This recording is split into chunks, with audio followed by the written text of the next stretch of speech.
I added 206 names this past week to the database of people making news for committing sex crimes in the United States involving children, blasting through the 2,500 case level in the past 28 weeks to 2,520.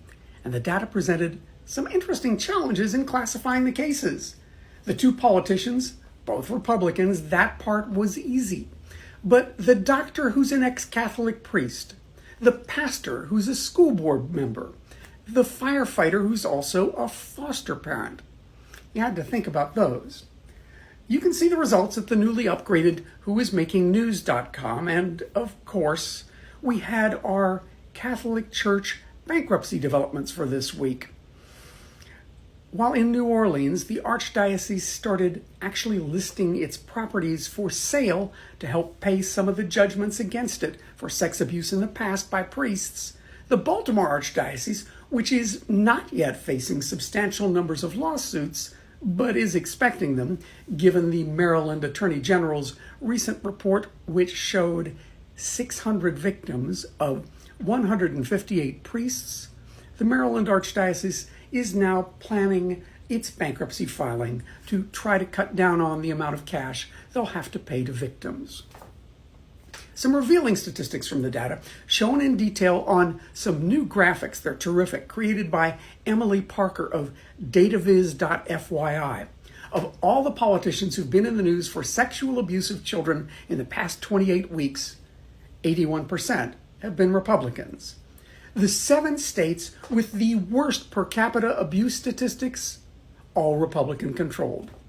If you look at the map, you'll see they're heavily concentrated in the upper Midwest and the mountain regions.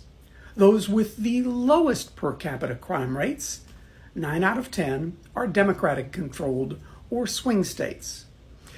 No transgender people made the list. Again, of the 2,520 cases in the past 28 weeks, exactly 3 have involved transgender people.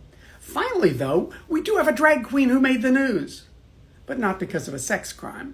Because the right-wing extremist, Republican, Christian nationalist, who is the Oklahoma superintendent of schools, is now kicking up a fuss. Because it turns out that drag queen has a day job as a school principal. And 20 years ago, that drag queen was briefly charged, and the charges were quickly dropped. There was never a prosecution, but the withdrawn allegation was possession of child sex materials.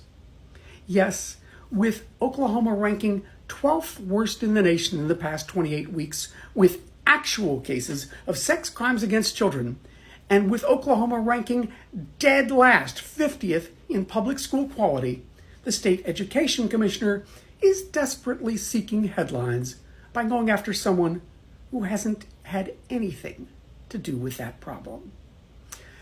Parse the data yourself, download it, look at it, see if we've made any mistakes, see if you have any ideas or any ways to look at it that we haven't thought of at whoismakingnews.com.